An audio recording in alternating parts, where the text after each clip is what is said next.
Hey,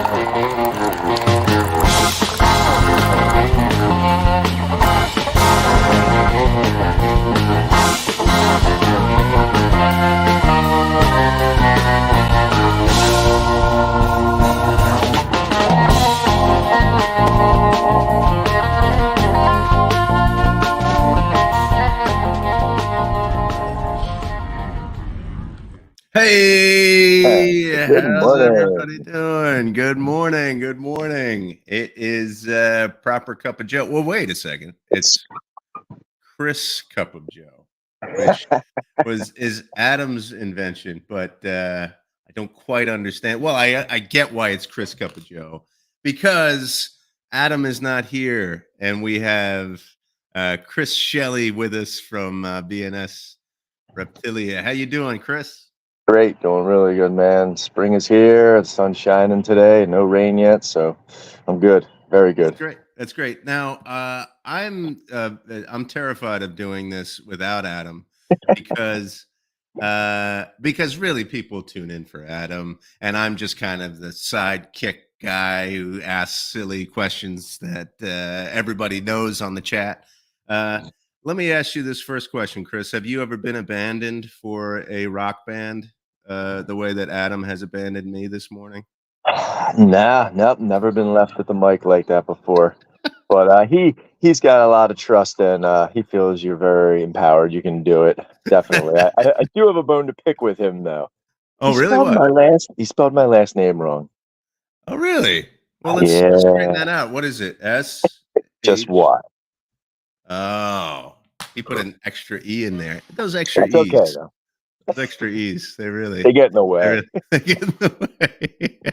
Hey, I had a great week. Really great week. I got a new haircut. I'm fitted with a fat ass fade and Me too. work week, you know. Oh, nice. That's awesome. No hair.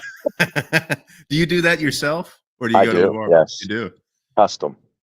Yeah. So just like a few years ago, I started going to like a barber shop that's like one of those places where you pay like a little extra and they trim up your beard and everything. Mm-hmm. That's nice. I don't know if it's worth it. It's one of those like indulgences, really. It's like I go, okay, I guess I'm usually pretty cheap with other stuff, and that one thing that it's just something that I like to do. Plus, Chelsea really likes. She said, "Are you getting the sexy beard trim that they do at the?" I was like, "Yeah, of course." Now that you say that, do that. Is that what you like? Is that what you like, dear? Yeah, I've never been to one of those places before, but some of them are really nice, man. Some of them you get like there's beer on tap. They have sports on. It's like it's like a spa day for dad almost. My guy, so the guy I went to yesterday, he was like, okay, he had one of those circle lights set up, you know, for that people use for podcasts. I don't use it. I'm guessing you don't have a circle light. I do for pictures. I do actually. Oh, okay. But you're not using one right now. That's what. Nah. Okay. I prefer to be outside. So he said he's trying to start his own podcast of when he's got people in the chair and he's talking to them. And I thought, oh, that's interesting. Like LeBron James had that show a few years ago. It's called The Barbershop, and it's just a bunch of guys in a barbershop talking. But this is actual, real barbershop talk. And I thought it was a cool idea. I thought it was interesting. Idea. And then he started talking, and I was like, well, you know, I have a podcast myself. And I acted like I was this expert podcaster. And he was like, oh, well, I have to have you on the show. Hey, as long as you talk positive about something, you might not know anything about it, but if you can put a positive portrayal out there, people will trust you. You just got to speak with confidence. That's right. Thanks everybody for coming out. There's a lot of chatter on the show. This is a good number. We got started. Can you see comments? Because I can't see them, so I'm on my phone. Oh, yeah, yeah, yeah. I'll take care of the comments. Good morning, Joe. Good morning, Chris. Good morning, Sammy. Hey, Sammy's here. What's up, Sammy? Tammy Terry's here. Uh, let's see. If you've never had a pedicure with lower leg and foot massage, you are missing out. That's from Balls and Strikes. Really? Never a letdown. Have you ever gotten a pedicure, Chris? Believe it or not, I did. I did once when I was, I don't even remember how old I was, but it was a long time ago. And it was pretty soothing. I mean, I don't mind feet. Feet don't scare me. I like feet, actually, but not like that. But I definitely, it was definitely relaxing. Yeah, for my 30th birthday, so it was a long time ago. I think that was my last pedicure. Yeah, I thought it was great too. Pedicures. I didn't know this was the direction. See, this is the thing. Adam kind of keeps us maybe on track a little bit. That's all right. We're already talking about pedicures. We're way off the rails. No worries. Okay, so let's get back. So there's what's the one thing, Chris, from this past week that we need to talk about, that I need to know, that everybody who's tuned in needs to know about your past week? It hasn't been too exciting, Okay. but it's always exciting when you can get like a whole half of your garden planted in one day in a matter of Ah, hours. okay. So we got What do you we got half what do of you that got? done, and that was just that's good because it rained a lot, so that was nice. What do you grow? We try to do a little bit of everything. Lots of tomatoes because my wife freezes a bunch, and then she'll make a bunch of sauce throughout the year. Lots of Nice. herbs. I mean, we try to grow everything that we can that we don't have to buy. Do I hear uh what do I hear in you don't have Right. chickens, do you? Yeah, we got chickens, All peacocks, ducks. The chickens are fighting. Yeah, we got two roosters, and they just beat the crap out of each other until we let them out. right. They're So brothers. They're all right. do you and you harvest like eggs and stuff from them? Yep. Yep. Harvest the eggs. We don't really hatch the eggs too much, but I want to get to a point where we can throw a fence up and I could just let them run free. We got a lot of fox, hawk, and stuff like that, so they will try to come in the yard and get them. But if we could put a good fence up, I'd love to have them run free and just have chickens everywhere. That's a good snake food too. Chickens. Hmm. Chickens Yep. are a good snake food. Yep. Baby chicks. Yep. Week old Uh, chick, couple week old. okay, all right. Yeah, certain species prefer it, and sometimes if you can't get one to feed on something, they'll take a chick, and then you're back on the road again. Yeah, all All kinds right. of tricks. Man, I am really learning. Uh, But I think getting the garden planted was my highlight of the week. Even though it might sound boring, it's fulfilling for us. yeah, sure. And you're in Pennsylvania. Yeah. For Yep, those you don't know, you're in Pennsylvania. What town in Pennsylvania, though? Sellersville. Oh, Sellersville. Yeah, Yeah, that's so right. it's about 40 minutes south of Allentown, 45 minutes Yeah. north of Philly, right in the middle. Okay. All right. Cool. Cool. Cool. Yeah. And we were just talking before the show. That's why we were a little late, because we started to get into it. Yeah. We know the same places.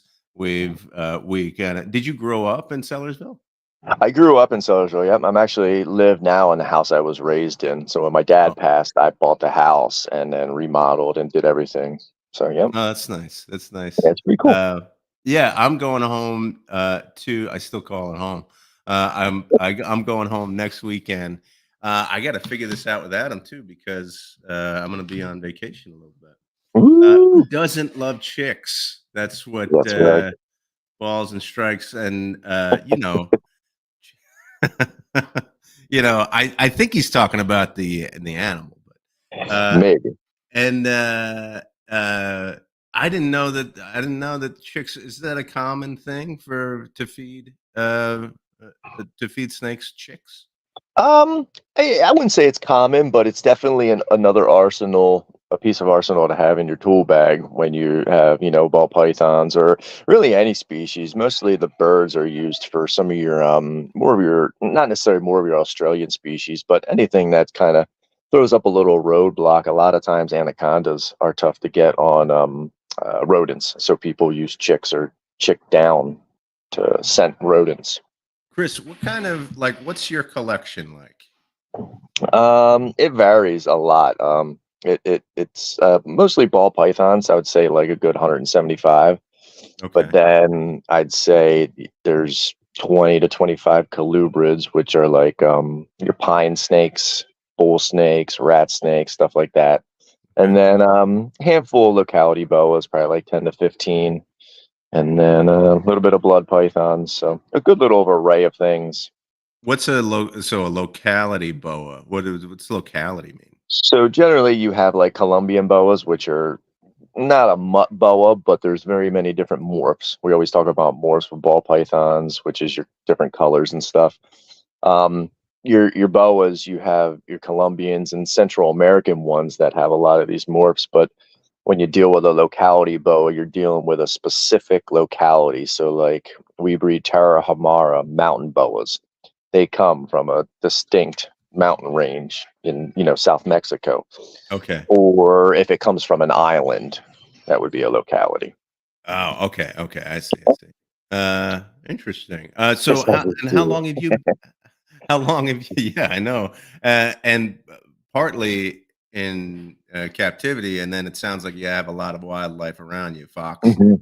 Um, Oh, yeah. that's my thing from this past week, Ah, actually, that I wanted sure to bring. highlight. Uh, Yesterday morning, um, I come out of that's something that so I grew up in Pennsylvania, right? But I came down to Florida, and that was in 2012. 2012, I came to Florida. So that's where I'm living. And I thought where I grew up, and this might not be, what Sellersville is like, but uh, in Stroudsburg, you have a lot of deer around. You see a lot of deer, and they get hit by cars, and there's a whole lot of deer on the side of the road. And what I noticed when I moved to Florida was it was a little bit where I moved into was a little bit wilder. Uh, and that kind of roadkill was taken care of by nature itself. Mm. So, but this is what happened. I woke up yesterday morning, and on my front lawn, on its back with all of its legs sticking up, just dead, was an armadillo. An armadillo, and well, we have armadillos all around here, and they dig, they tear up my yard. There's big holes in my yard from the armadillos. Uh, and but there's a dead armadillo in my front yard. So, and they're known to be kind of, I don't know, dirty. Maybe I'm going to offend somebody loves armadillos. I don't know. I'm not sure. I'm not sure if there's the armadillo community is adjacent to the reptile community. I'm not sure if there's a connection there. But the armadillos carry. I've read like don't handle them, don't get close to them. They have a lot of diseases, all of that stuff. So now I have this dead armadillo in my front yard, and I don't know what to do with it.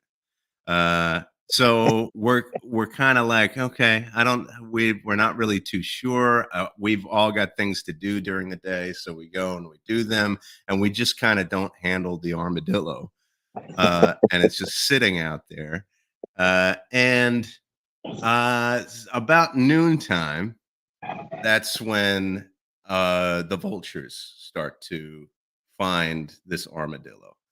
So then we start to hear like things on the roof. These things are huge, these vultures. They're on the roof, and we're like, our house is breaking down. They're on the roof. And then there it gets to be like there's like 20 vultures. Now 20 vultures, I've seen sometimes I've driven past a dead deer. That's what I'm talking about. Like when a deer gets hit down here and it dies on the side of the road, that deer's there for maybe 2 days, and and the vultures take care of it. The problem is though, and when that happens, there's like 100 vultures that go and feast on this deer. It's really kind of a cool thing to see. It's spooky But when they're all up in the trees, like waiting and looking. It's creepy. it's scary. It's scary. And I have to, so like I drove by them and even like I didn't want them to get into the garage and everything. So like I, I was really thinking about how I had like an exit strategy to get out of my house. Uh so uh they feast on this armadillo, but apparently you can't eat like a vulture can't eat a whole armadillo because of its like armor. So Oh, I just thought, oh, the vultures would take care of it. It'll be fine. I still have like they've eaten all of whatever they want out of it. And now it's just like a disgusting armadillo cool. carcass in my front yard. Can you Which bury it? I don't, Chris, I don't It's all know. Can it's you? all sand down there. Scalp the I don't grass off, know dig a hole, and what to bury it. do. I was actually looking forward once I saw this and once now it's out there. I was actually looking forward to this morning and asking for some advice about what to do with it. I guess like I have a fence. I guess I could just throw it over the fence, but Yeah, throw it in that's your not neighbor's really yard. That's fine. yeah, yeah, right. Well, what do I do? Like I guess I'll get a shovel, I guess. I don't Yeah, a shovel, throw it in a trash bag, throw it out, throw it over the fence. I mean, bury it. There's all kinds of stuff. know. The It's mess is gone already. so gross. It's so gross. I'm so yeah, Uh, and my brother's coming this weekend. I was thinking, well, I'll just get him to do it. It'll be fun. Well, I'll make it a thing. We'll have a few drinks. Congratulations. Yeah, right. First, make sure you give him a couple drinks first. And by the way, Welcome to Florida. This is yeah, what happens here. now This that is you have what your we PhD, I have something really challenging for you to do.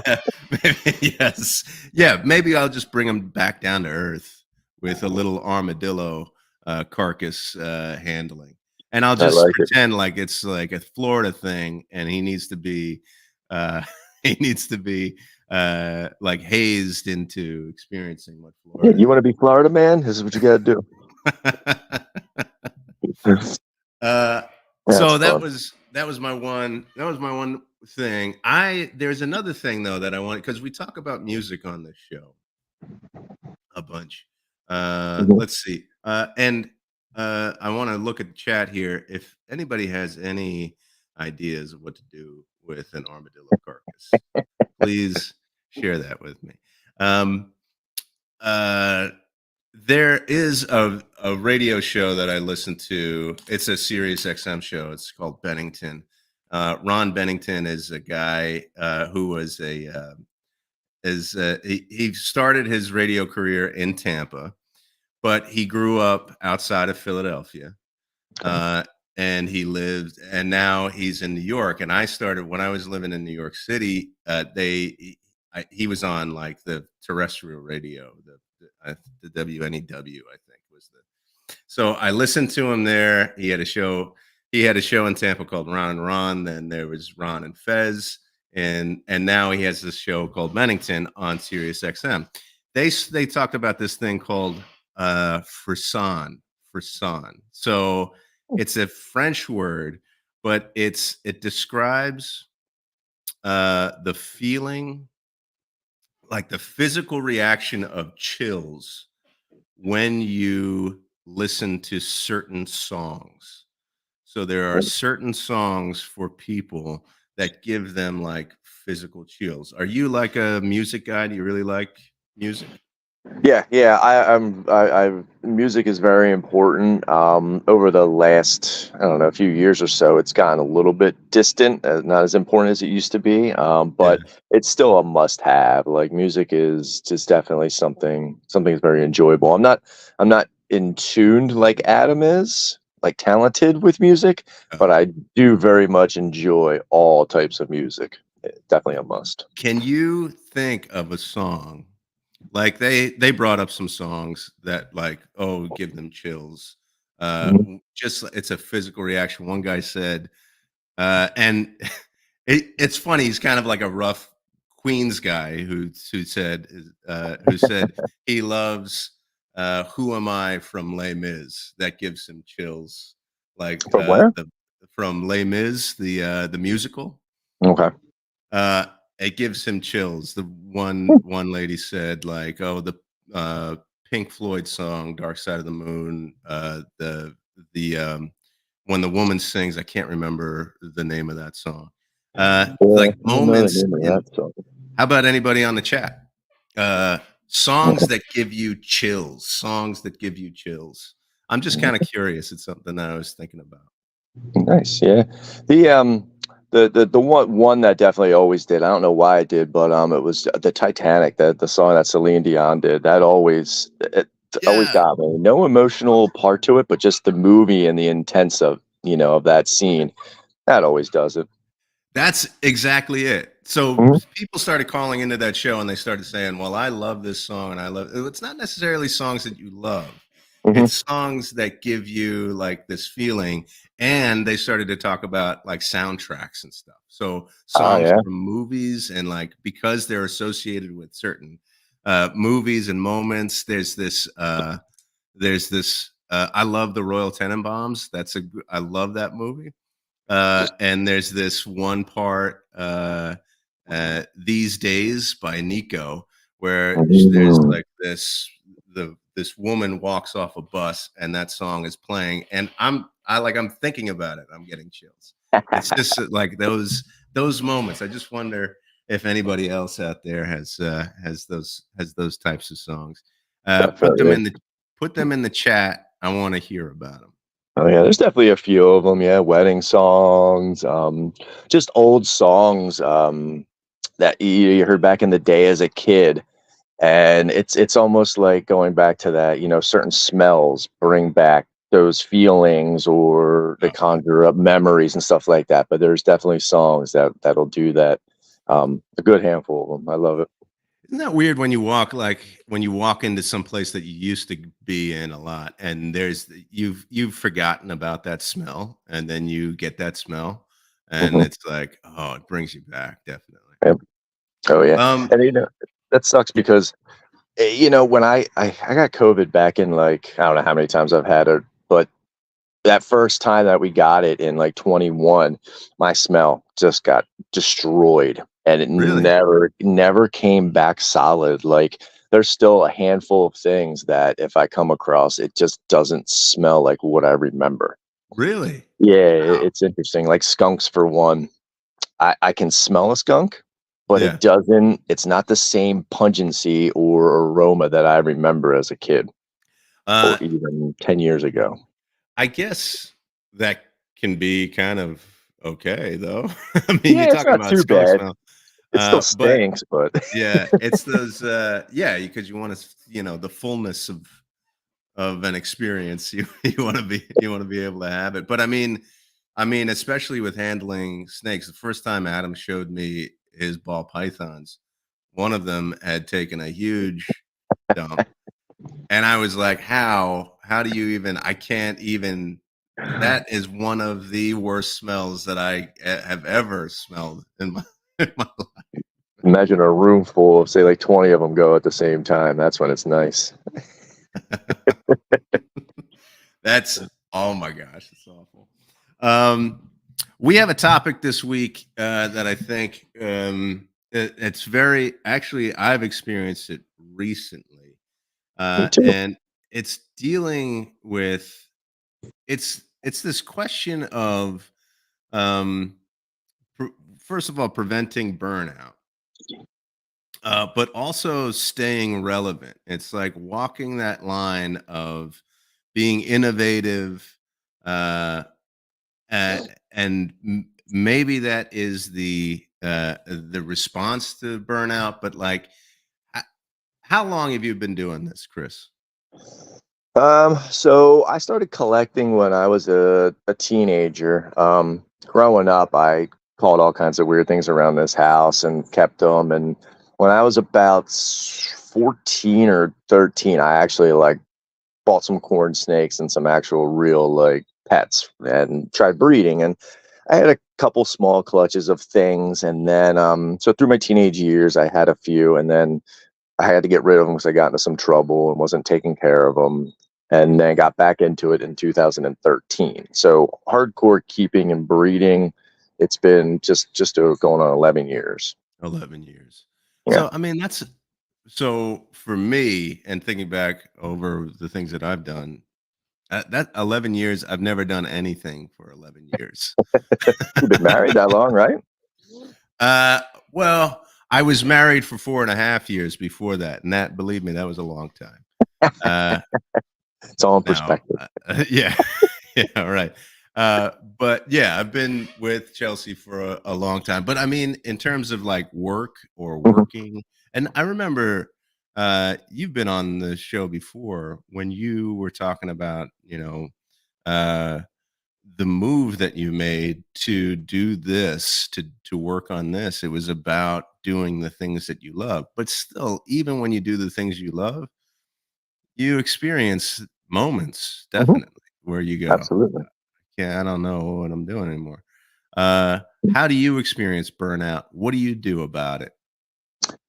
Um, Sometimes you just gotta slow down and remember you've done it before, you've been through it before, and just take a step back and look at what's important and like the long run. This time of the year always seems to bring about a little bit of I don't know about burnout, but like doubt and concern. And even with this, the way the market is, or I should say certain ends of the market is, you even feel it even more. Certain animals that may have been going for, just say, 200 last year, are only going for 100 this year. That can Okay. put a toll on people's mind if they start to think about, oh, I got to pay for the kids' school in the fall, or car insurance is coming up, or whatnot. So you always think about that top number when it's a business. If it's just a hobby, sometimes it's a little bit easier to not think about. But this time of the year is always makes me feel a little burned out because there's nothing's really hatching right now. It's kind of the beginning Okay. of the new season, so to speak. So I always realize that as I start getting eggs and snakes start to hatch and new things are appearing, it conjures up that feeling again, and it comes back into it. So that happens about this time of the year for me usually. So when, and that usually when things starts to hatch, or you get a new, is it called clutch? Clutch, that's it. Yeah. Uh, you get a new clutch. That's, I mean, that's the exciting part. But Mhm. there's long periods throughout the year where there's nothing. There's nothing It's going just feeding and cleaning up poop. And sometimes you will get a random clutch, throughout the year, and that's kind of like a little treat, a good little Easter egg. But for the most part, everything happens between like February and July. That's when on. everything's laying and hatching and whatnot. So, and Um, that's another thing too. When I look at the different species, I think that helps too in the mhm. long run. If you work with different species, because some have different, clocks, they'll breed at different times of the year, so that can help. Okay. Okay. So what do you do? I mean, how do you combat that? I imagine there's a lot of tedium that's involved. Mhm. Like, Absolutely. accounting is not an exciting thing. I've done many different things. Accounting is not one of the most exciting things. I mean, tax season, it's just busy. It's just busy, busy, busy. What we're doing in my accounting firm where I work is we're moving to a different, like, project management system. Ugh, even saying the words project management system, I just want to just fall asleep. I mean, it's just not, that doesn't sound fun. But we're migrating from one system to the other, which is like we got to move all of our jobs over, and it's just the same. For the past few weeks, it's just been the same thing over and over and over Just again. data entry, right? Yeah, yeah, Okay, exactly. cool. Making sure that everything is in this new system, and it is. Uh, some of it is okay. Like sometimes, like in the, if I've thought too much about something, the tedium is good. But to have it so much, so often, and for an extended period of time, I start to listen to things like the radio show and these songs and everything. And I'm like, get me out of here, man. Get me out. What do you do to combat or make that tedium enjoyable? Or maybe you like the repetitiveness of it. I definitely try to switch it up. Spend some time with the kids. My kids always bring me down to earth and clear my mind and make me eh, help me bring back the realization of the little things that are important in life and to not, get so caught up on the day to day, so to speak, and just take a moment, I think that helps, but I think another big thing that helps regain that passion and that feeling is, it's kind of like I cooked for 20 years. I was in the restaurant business for 21 years. That's kind of how I made the initial connection with Adam, being with Okay. the restaurant stuff. Oh, okay. Um, so, you cook for people for 20 some years or even 15 years, however many it was. I did a little bit of everything. You get burnt out. When my wife asked me to cook dinner, I'm like, "Ugh, do I have to?" Right. Even now, I know my way around the kitchen like nobody. Like Yeah, I can yeah, get things done. Um, but it's still that whole thing. Like you did it for so many years, and I still once in a while get that passion. But I think being in the moment and taking that time, like last night, I had some thyme drying. Are you familiar with thyme, the herb? yeah. Oh, yeah, yeah, yeah. Oh, Yeah. yeah. Yeah. So I had that drying, and it's very I thought tedious. This I thought you were talking about like a snake thing, like time drying and time. put it What in. is Oh, that? you use this. Is that when you let the eggs dry? I don't know. I don't know. So I had some thyme drying, and that's pretty tedious. It's a very tiny herb, and to separate the leaves from the stem, it's a headache. It's very tedious because you don't want stems in your food. That's just ugh. But the herbs, they'll break Yeah, down. So to sit there and do that for an hour and just slow down and think about the process really brings you back to, okay, well, I could put this in with some butter and some garlic and make a great sauce on a salmon Florentine and just bring everything together. But it took me to slow down and pick apart all that time to get that I don't know what you would call it, that not energy, but like that want to yeah, cook and create yeah, something. So to bring that back into the reptiles, I think a lot of times we get caught up in the hustle bustle of, "Ah, I got to clean this 50-40 rack and this is all I have time to do today." Try to make that extra time to just look around in your snake room and open tubs and look at the different ingredients that you have yeah. and and get that gumption back to, oh, well, I could create this, or well, look how beautiful this. So I think sometimes we just need to slow down and look at our collection, and I think that in its own can bring you back into having that want. That's I think that's really good advice because that's not what I do, and I get burnt out. I get burnt out easy.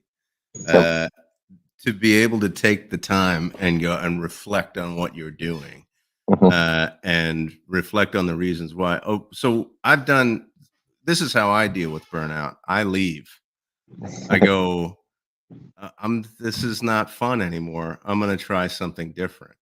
Which I think I'd be much farther ahead in my life and in my career if I didn't do that. If I took your advice. Oh, Now, okay. I appreciate the variety that I've had in the things that I've done. But I the way that I handle it is this isn't fun anymore. I'm gonna go and do something else, and I that's usually what I do. Now, the thing that I really the thing that was really surprising for me was I left a job and I became an assistant brewer at a brewing company for a little bit.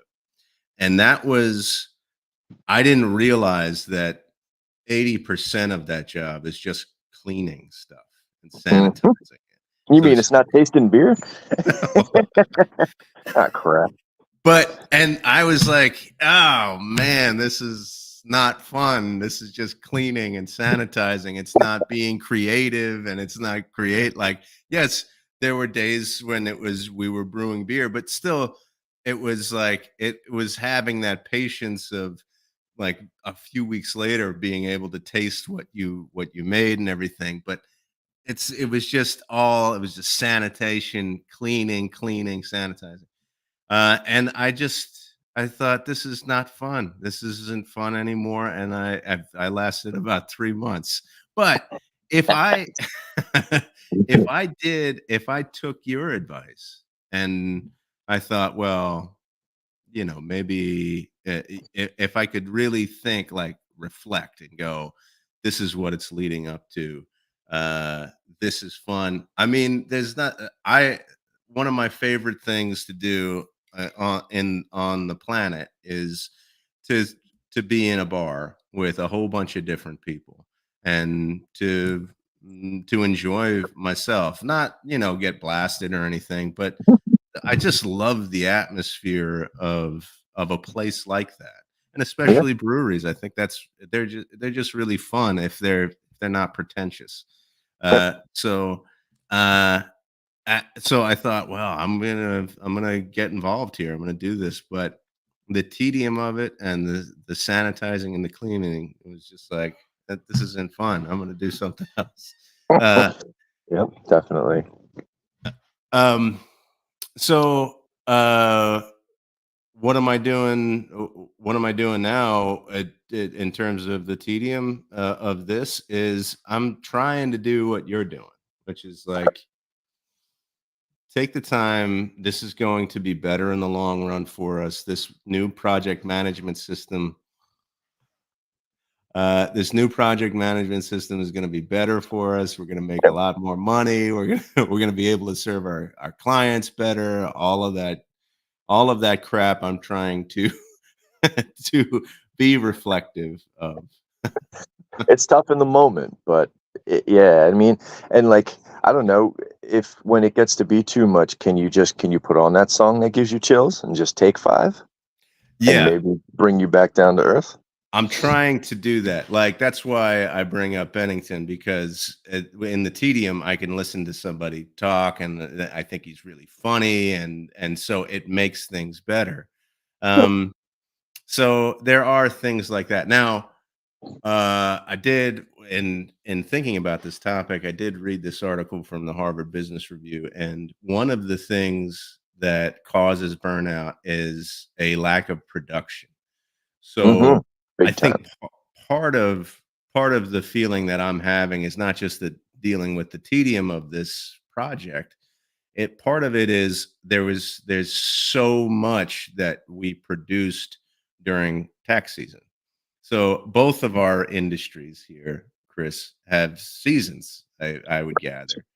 Mm-hmm. So uh, uh, we produce so much stuff, so much work, and now that it's kind of over, you feel the contrast of that high production, and then that lack of production, which is kind of what you were talking about, right? That's exactly what it is. It's funny.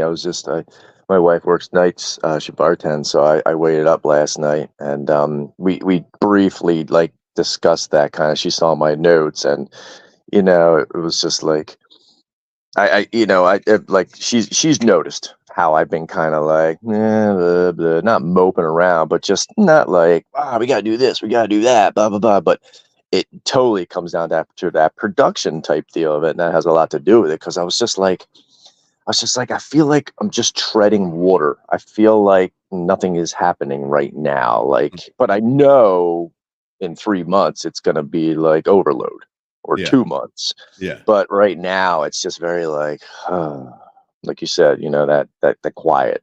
Yeah, yeah, yeah. Like, and you don't like the thing that I'm doing is that I'm not quite sure that this is going to work for everyone in our company. Mm, There's a little bit of pushback about the change and everything. So even the thing that I'm looking forward to, everybody kind of working together on this and everything being smoother in our processes.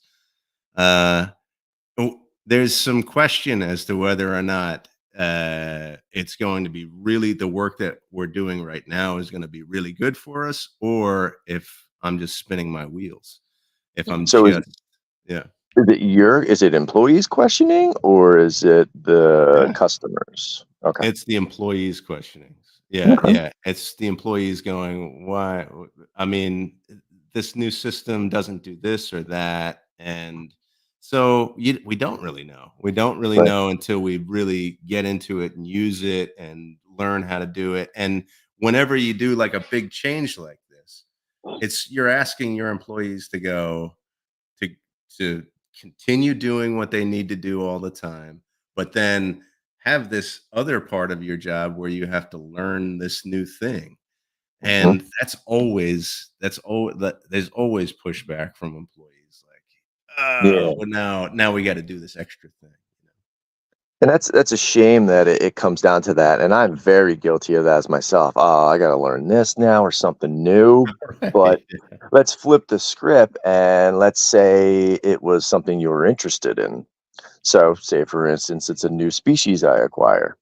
Mhm. Oh, and now I gotta learn what are the nighttime lows of this species in its home range? What are the daytime highs? What's the rain and what's the dry and wet season? What does it eat? So I think if we could channel, learning definitely into something that we enjoy, it makes it a lot more fun, Yeah. absolutely all around. Um, so if you Does could turn that so into that. does that prevent you from taking on something new? Like Not to me.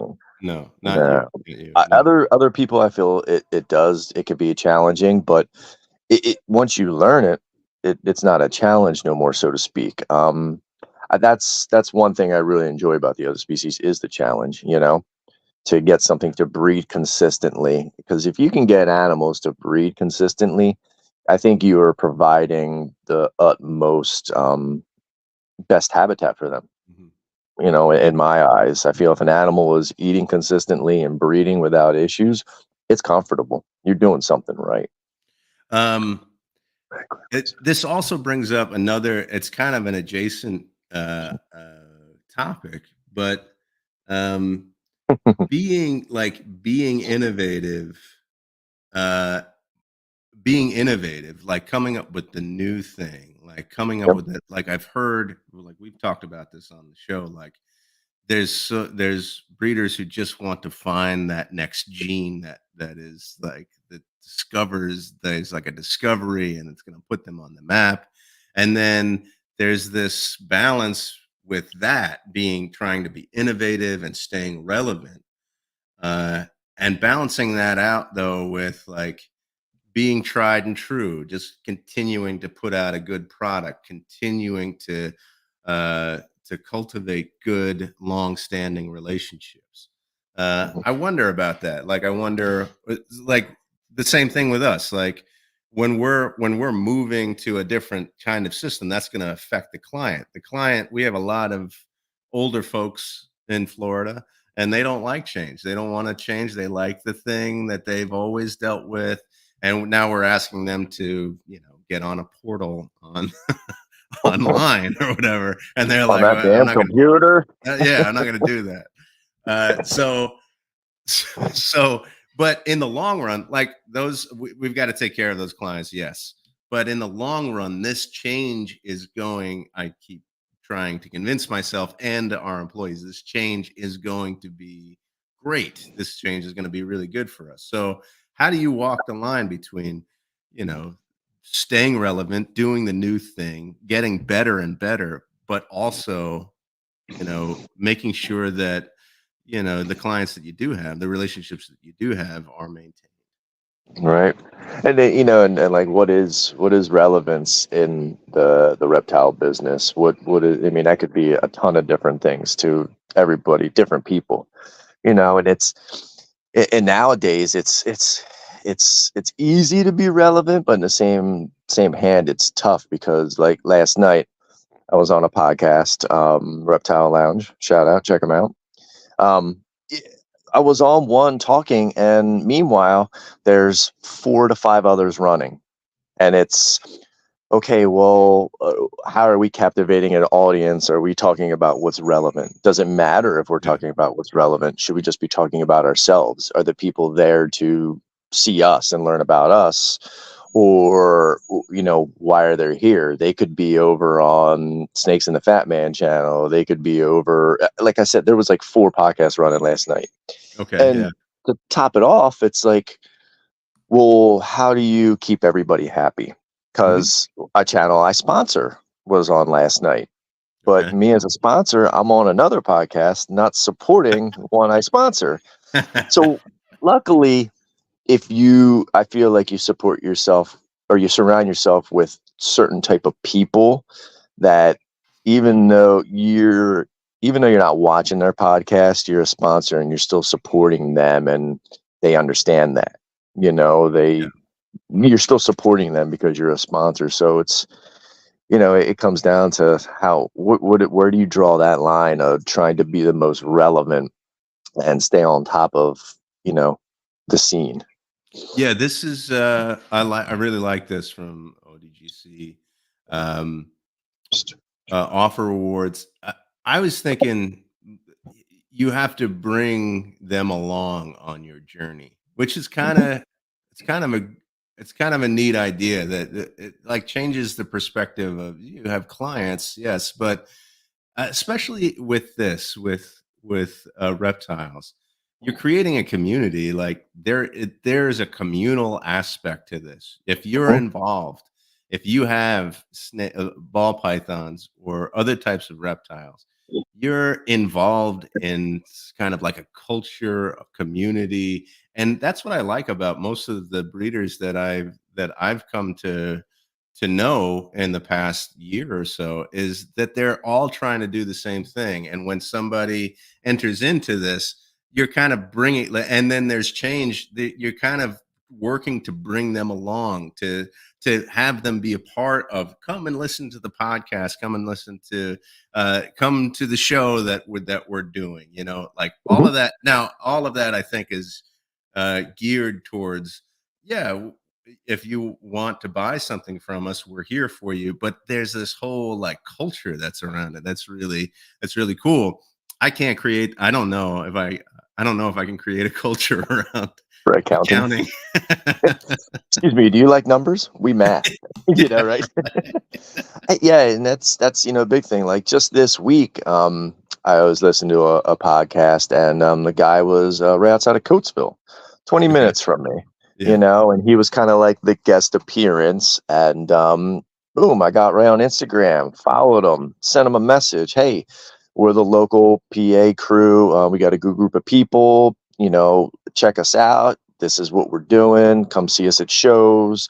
So like I think, with being relevant, I think it's a lot to do with that. You need to, not only do you need to get new customers, but you need to show these customers that there is a community, like you said, and make them feel warm and welcomed. And it, I reached out to him, and if he comes to the picnic in July, that's awesome. If he buys a snake from, say, my best friend or 2 people that I'm really good friends with and not me, I don't care. Mhm. He's in the community. I might produce something he likes in a year, 2 years, 6 months. You never know. But Sure. to get him in that community and get him feeling that positivity and know that like this is a thing, I Mhm. think that really helps. And even spending the time with Coco, I had a customer contact me yesterday, and they're in Tennessee. Mhm. So we try to rep per state with our the coconut product, the bedding that we sell. And I spent, you know, I don't know, say maybe 10 minutes messaging this person back and forth. And at the end of the day, they're not going to buy my cocoa, but I got them in touch with the rep in Tennessee. And, it just comes around full circle. Now Yeah, we're friends on Instagram. Who knows down the road, they're going to pay more attention because I spent that extra 10 minutes to find them what they needed. that's the way you do it. That's the way you do it. Speaking of, you brought up, we talked about community. Just to wrap up the conversation, number one, reflect on what you're doing, and even in the tedium, look forward to the time when it's going to produce. And then, secondly, I think it's the people, knowing the people, being involved with people, being involved with your clients, creating a community. I mean, those are the types of things that keep me going. That those are the types of things, like when I think about the hardships that the employees have had with our past system, I go, we're doing this to make your life better. Like that's what I'm kind of thinking about. That's what keeps me going. So reflection and community, yeah. And you mentioned sponsorships too, which I should mention our sponsors. Uh, I think I was supposed to do this 20 minutes ago, but the conversation was just so good. So, Keith, the Creative Genetics, he's got a few females that he's out in Fresno. He's working on creating some. I don't know. I can't do this the way that Adam does it. He's a great guy. He's on here. I don't even know why he's not on here. Maybe it's because Adam's not on here. He heard He's we were doing it. fantastic. He heard I was. Keith is uh, a great guy. I got to talk to Keith a couple times, and reassure him of things, and he had some questions, and definitely very business minded. Definitely somebody go check out. He always pushes the Stranger Project. Has some beautiful animals, and some good joint pairings with Adam. He posted up yes. a So I was going good to say that. good clutch. Yes, yeah, yeah. So he's working with Proper Royals, and he's got some exciting stuff along the way. So check out Creative Genetics, and then of course for your frozen rodent needs, Cold Blooded Cafe. From what I hear, they're the best in the biz. Go and check them out for your frozen rodent needs. They're the freshest. That's what Adam says. The freshest. You can get them. Use the code proper11, and that'll get you 11% off. And I believe it works with other codes that are out there as well. Correct. Combine your codes. Cold Blooded Cafe. They're great. They've been around for a good while now. Being in the rodent business as well, I can appreciate what they do and what they had to put out. Back before I produced what I produced, I bought from Cold Blooded Cafe. There's things in the differences. Everybody has their differences with people and whatnot, but they've always been pretty tried and true and always offered a good product. Awesome. So check them out if you haven't already. They're fantastic. They're great partners with Proper Royals. We really appreciate both of our sponsors here, and so please check them out at some point. The last thing that I want to do is sometimes we get to this and sometimes we don't, and this is my question of the week for the reptile people. Uh, so we've talked about reptiles as pets. We've talked about them as art. We've talked about them as collectibles. What about what if they get sick? Like, how do you detect when one of your reptiles is not feeling well? And then what do you do? Is that a concern that you have? That's always a big concern. Whenever you have any type of animal or any type of, so to speak, like farming, you're gonna have issues.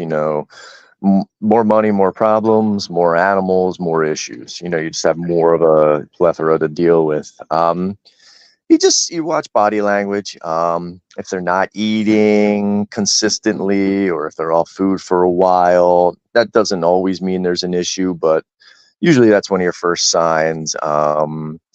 You can listen for wheezing. That can be always a tall tale sign of maybe the start of a respiratory infection, or like the common cold. That can be Okay. very relevant. And a lot of times during breeding season, the males will get worn out. A male snake will breed himself to death Oh, if you're not cautious. so So you there's a know lot of when to signs. stop. You know when to stop them.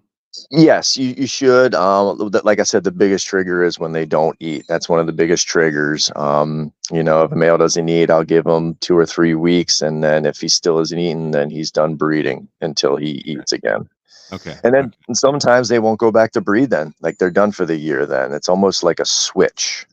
Okay. But you just look for those different things, uncommon behaviors. A lot of stuff you can treat in house, and there's tons of videos that out there. There's if you catch respiratory infections early on or anything like that, you can treat them with almost like a nebulizer type deal, Oh, like a okay. fogger, Yeah. and Yeah. that can clear up the infection pretty quickly. But between that and raising their temps, can do it. If it's really bad, you definitely should see a vet to get some antibiotics, Okay. Okay. and they can be administered in many different ways. Through the muscle, you can inject prey with it if they're still eating, and they can, take the antibiotics that way.